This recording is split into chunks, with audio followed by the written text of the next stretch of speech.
Of all the new releases of 2022, the Tudor Black Bay Pro is one of the most interesting. Whilst it was obvious that Tudor would expand the Black Bay collection, I think the design of the Pro caught a lot of people, myself included, by surprise. Whilst Tudor have taken pains over the last decade to distance themselves somewhat from Rolex, it seems as though this year's releases mark a bit of a reversal of that strategy. The reason I think this is because traditionally, Tudor and Rolex shared many parts such as cases, crowns and crystals, and the Tudor parts often had Rolex branding on them. However, these days, Tudor doesn't mention its affiliation with Rolex. It seems as though they want to develop their own identity rather than just piggybacking off the success of their big brother.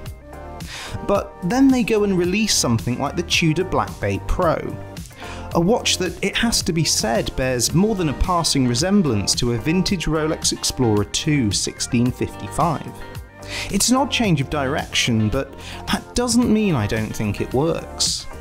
Personally, I think that the designers at Tudor have done a good job of mixing Rolex and Black Bay design cues with some new features to create a watch that's a pleasing blend of both vintage and contemporary styles. The vintage elements of the Black Bay Pro are all pretty apparent. Like the Black Bay 58, the case is just 39mm with a domed sapphire crystal and a faux riveted bracelet should you choose that strap option. And whilst a fixed 24-hour bezel is a new feature in the Black Bay line, it's lifted straight from the Explorer 2. Tudor has also updated the crown on the Pro, and it's now much more similar to the Rolex crown design.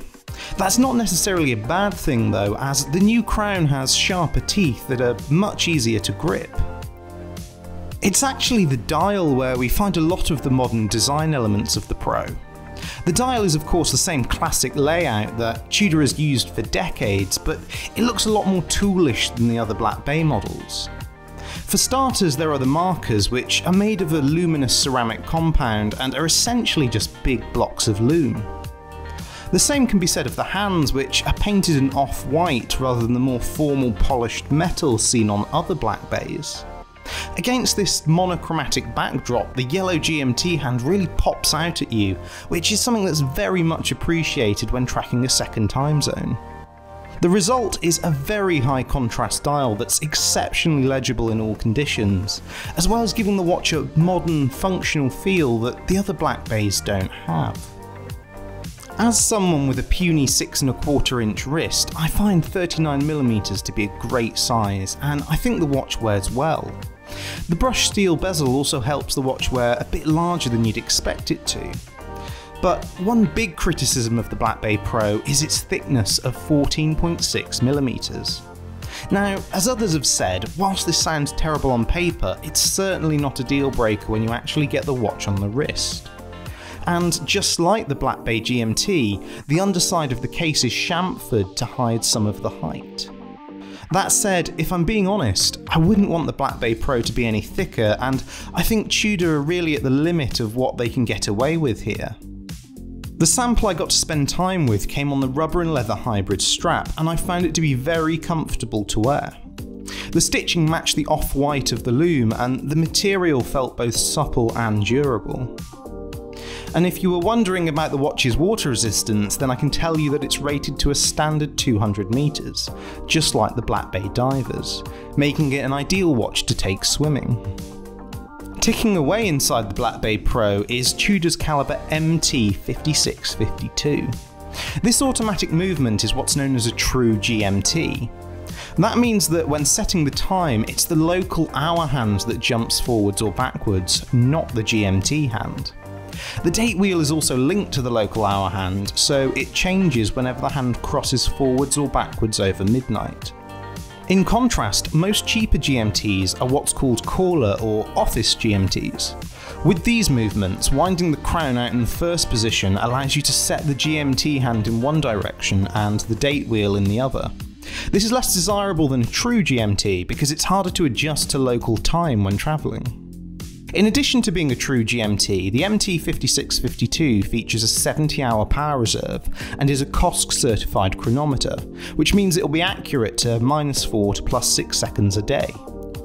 All of which makes the movement sound great on paper.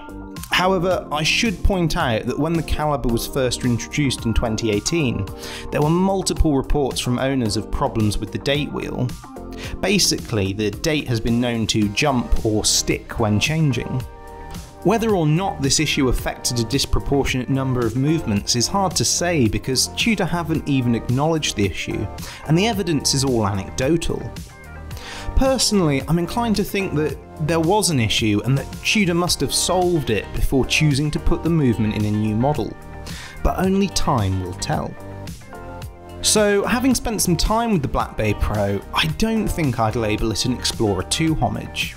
The watch obviously draws inspiration from Rolex, and I think that Tudor are pitching this as an Explorer alternative, but it has a strong amount of Black Bay DNA in there too. And it's that which sets it apart from Rolex enough for the watch to have its own identity. And it's an identity that's also different enough from previous Black Bays to feel fresh. I understand that a lot of people would love to see a Black Bay 58 GMT, but I'm glad that Tudor chose a design that's a bit more unpredictable. So, how much will the Black Bay Pro set you back? Well, it retails for £3,080 or $4,000 on the steel bracelet, and for the slightly cheaper price of £2,840 or $3,675 on the straps. This is in line with the other Black Bays, and it's a fair price for what Tudor are offering here. As usual, I think Tudor have produced a watch that has style and functionality in equal measure, and I think this fills a gap in their catalogue that I hadn't realised existed. And that's it from me. I do hope you enjoyed this latest video from 12 and 60, and if you did, don't forget to leave a like, subscribe to the channel if you haven't already, and of course comment down below with what you think of the Pro. Is it a great fresh addition to the Black Bay line, or is it just an Explorer 2 ripoff that you hate? Let me know in the comments below. Anyway, that's it from me, and I'll catch you on the next one. Cheers!